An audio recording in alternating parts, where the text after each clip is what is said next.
All right, y'all. Y'all know when I be coming across little toxic stuff on Facebook or whatever other social media outlet, I like to share it with y'all. Even though 9 times out of 10 it ain't real, but y'all got issues, so I'm pretty sure y'all don't care anyway. Woman exposes her friend for getting $8,000 tax return and spending $7,000 on a Benz. Celebrating failure. Was just sleeping on my couch for 3 months. Hungry, no food to eat with her 2 kids, got 8,000 back and spent 7K on the Benz and decided not to pay me for the time she was here. She is a user. She told me I took an L. Watch her. Mind you, she only gave me $300 since she been here. My rent 3 times more for 3.5 months. I don't even do this, but she a user, not a friend. Now, first off, before I say anything, y'all need to start proofreading y'all posts, y'all messages, everything, because I'm sick and tired of reading y'all posts and I be feeling like I'm about to go cross-eyed or I'm about to sit up there and have an aneurysm when I be reading y'all posts. Proofread, please. Okay, this is what you call a run-on sentence. Y'all know what a run-on sentence is? I understand it's been a while because we've been out of school for so long. That's a sentence that ain't got nothing at the end. No period, no comma, no nothing. She got a couple exclamation marks. That's it. All right? That hurt reading that. Now, we got this little saying that we say when we talking about each other in the black community, and you usually hear this from older folks, and I'm not really going to say it, but if you know what I'm talking about, cool. If you don't, I don't know what to tell you. You better try to hear from somebody else later on, because I ain't about to say it. But y'all going to get a little hint, because I'm about to say what I'm about to say right now. Y'all worse than some flies. I promise you y'all is. That's all I got to say when it comes to that. Now, in a situation like this, how long have y'all been friends? Because if you've been around for somebody for so long, you know what they're capable of, and you know what to do and what not to do with them.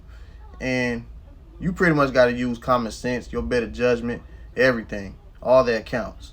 Now, I will let y'all have it. Sometimes when you move in with somebody, that's when they start to show their true colors. And I'll tell y'all this. If it's your friend that you about to move in with, I advise y'all not to do that if y'all don't have to, because I done seen a lot of friendships break up over a roommate situation. And the thing is, life is already hard as it is. You ain't sitting up there trying to get off work and come home and be having to cuss somebody out. Y'all ain't trying to do that, especially when they ain't got that money.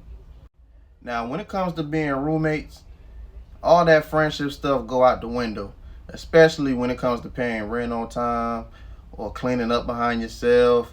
Anything you can think of when it comes to living with each other. But in a situation like this right over here, usually y'all supposed to have an agreement or something like that. Now, even if your friend ain't really charging you anything because they just want to see you get on your feet, just because somebody tell you, hey, just give me what you can, that don't mean short the person that's trying to help y'all. Y'all know what I'm talking about, because y'all make my stomach turn sometimes, the way y'all be acting out in these streets. All right, y'all be sitting up there, oh, I'm just going to give them this right over here or whatever. Like, nah, y'all need to be contributing something every month, as much as you can, regardless, okay? Especially in this situation when you got kids. Like, come on now. You need to be doing the best you can. And there's so many ways out here to get money. So, I know me, I don't be trying to hear that. So, I don't blame this person right over here if they stop talking to this person for good, because I know that would have made me sick. Now, in a situation like this right over here, y'all got to understand. When y'all leaving your mama, your pops, whoever's house, whoever helped raise you, y'all got to understand. Y'all reflect them when y'all come out that house. And a lot of times, even though y'all mom, y'all pops, or whoever raised you, your grandma, they might have raised y'all a certain way, but y'all turn into a whole different person when y'all leave them doors anyway. And it just be sick sometimes. But other than that though, man, it's a certain way how you do people. Certain things you do and certain things you don't do. So in a situation like this right over here, even if you didn't have anything, like if you know you got something later on, you could have still handed some, like gave a stack or something like that, you feel me?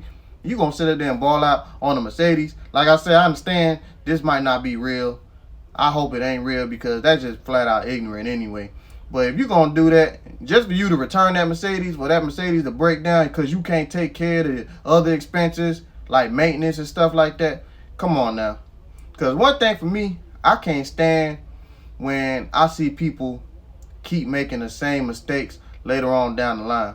Like, if you're doing stuff like this right over here, I feel like that means you really didn't even need no help. Because my thing is, you going over to somebody else's house and you got kids in your situation, you already know the person that's letting you stay in their crib, they feeling that mess too. Because you could have contributed to the light bills or something like that. Because times is too hard for another grown-up or another adult to be taking care of another grown-up. Alright?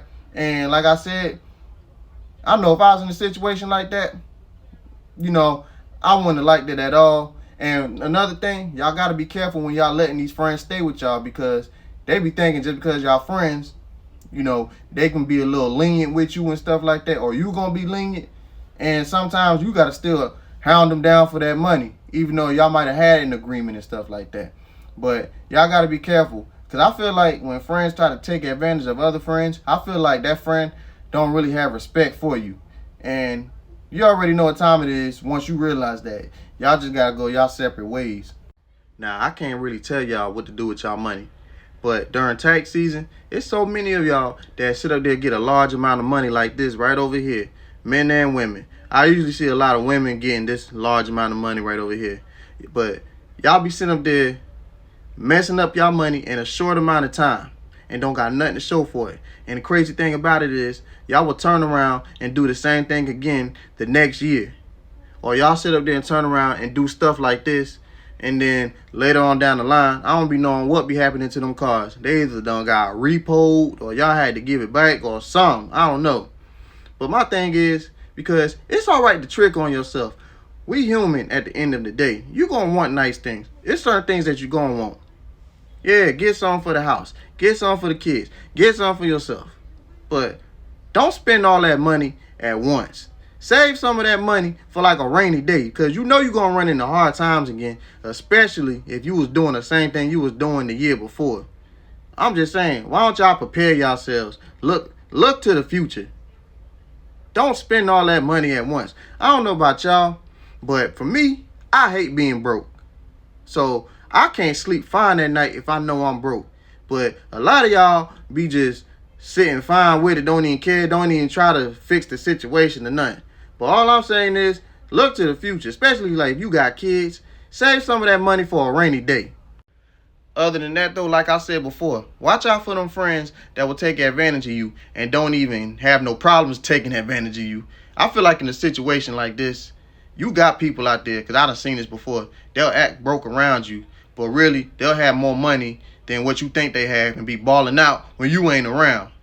Now, it's one thing if I'm helping you out the kindness of my heart and I don't even ask for nothing back. But this situation is a little more serious. So even if I don't ask for nothing, out the kindness of your heart, you should still, if you a decent human being, you still should contribute something, even when you're gone. You got some friends, they'll owe you money, and you still got to keep asking them for the money. You'll sit up there, I got you on this date, that date come around, and they don't even say nothing, knowing they ain't got it or nothing. And I just feel like at a certain point, it's a lack of respect. And once it's a lack of respect, like I told y'all before, I feel like even if they not your real friend, you ain't even got to cut them off all the way. But y'all can be friends from a distance, because this ain't about to work out. You know, like I said, if it's a lack of respect, then we can't be brothers. We can't be buddies. We can't be besties. None of that. None of that stuff that y'all be saying. Because I don't want nobody in my circle or around me that don't respect me, because I don't know what type of mess you can pull later on down the line. Or I don't know what you talking about, or how you talking about me to other folks, or how you refer to me or whatever when you ain't around me. It's so much when it comes to having a lack of respect for some of your friends. You don't want them type of people around you. But other than that though, y'all be safe out there.